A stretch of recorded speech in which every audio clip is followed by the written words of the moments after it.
Hi everybody and happy fall. I hope you are enjoying the cooler weather and also excited about the new season. And today I wanted to talk about something that you might be interested in, especially now that most of us are really looking to find different ways to add protein into our diet. I know this is a topic that I have covered in different videos, but I wanted to give you a very simple and good idea that you can actually incorporate if you are looking to add more protein. So protein is actually something that makes every single cell in our bodies.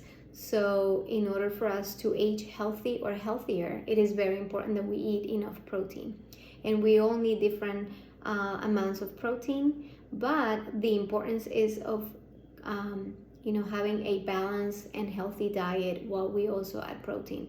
So this is something that you can probably incorporate. Also, if you are just having animal protein, which includes fish, meat, chicken, or any animal protein, it is also very important to understand that plant-based protein, which comes from legumes like beans,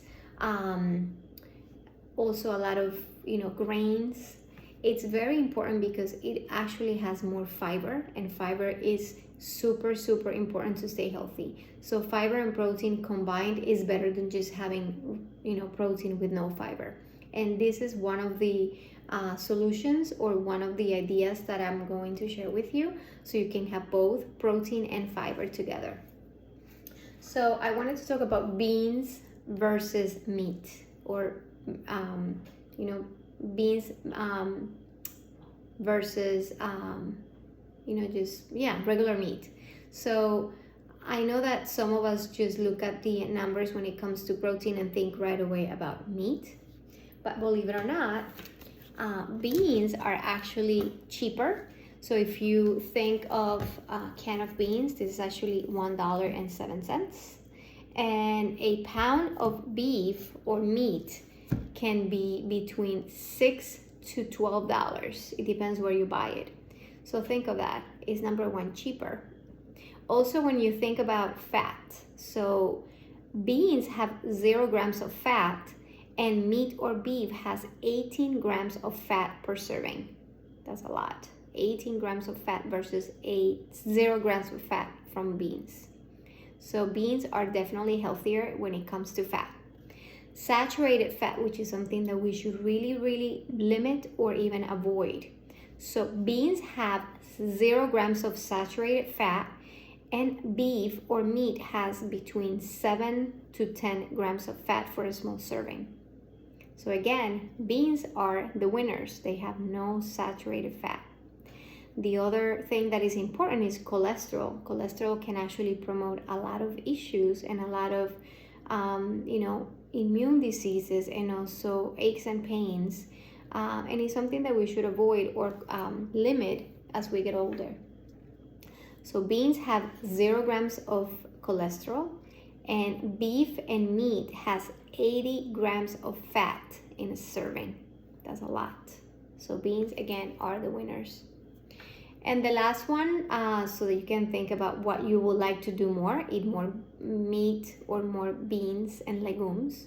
So beans have 8 grams of fiber, when it comes to just one serving.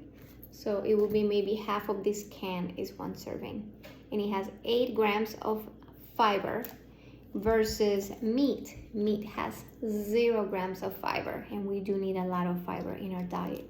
So all of these things show you that, yes, I'm not saying not to eat meat, but maybe trying to incorporate more beans and more foods that are plant-based that have,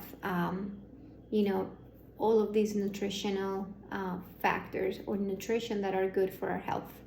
So I'm going to give you a very simple idea, and this is something that I actually use for some of my meals that I prep to take to work, and also just to make it maybe as a side dish, just to enjoy fiber and lots of protein. So you can either incorporate using a can of beans. You can actually use it in a can. Make sure that it's organic. This one is also no BPA, BPA free, organic, and it's actually low in sodium. So if you do use cans or beans that come in a can, I recommend that you rinse them, get rid of the liquid, so you lower the intake of sodium if you're paying attention to the sodium intake. And you can also use raw beans. So these are beans that you can make in a pressure cooker. You can soak them overnight and then cook them with some, herbs, some onions, garlic, some spices, and they will probably cook in 25 to 30 minutes in a pressure cooker after you soak them overnight. So these are a great way to add a lot of protein and fiber into your diet, and that will definitely help you regulate insulin levels or sugar levels, reduce the amount of cholesterol and saturated fat, also give you fiber to improve digestion and also insulin issues, aches and pains, and naturally add more protein, which will help you build muscle and stay healthy. So with this can of beans, I made a very simple salad, and the salad has beans, pico, which is onions, tomatoes, cilantro, some salt, pepper, lemon, and olive oil. And I added some chicken. This is actually for one of my family members tomorrow. But if you just want to have the beans, you can just make beans. This is actually pinto beans and black beans together. Very affordable, and you can make a yummy salad. You can even warm it up if you want and have beans for different, in different meals, and incorporating a lot of different nutrients, including fiber and protein. All right, guys, I hope this was helpful, and I hope you get to enjoy and explore some different recipes using different types of beans. Have a great week.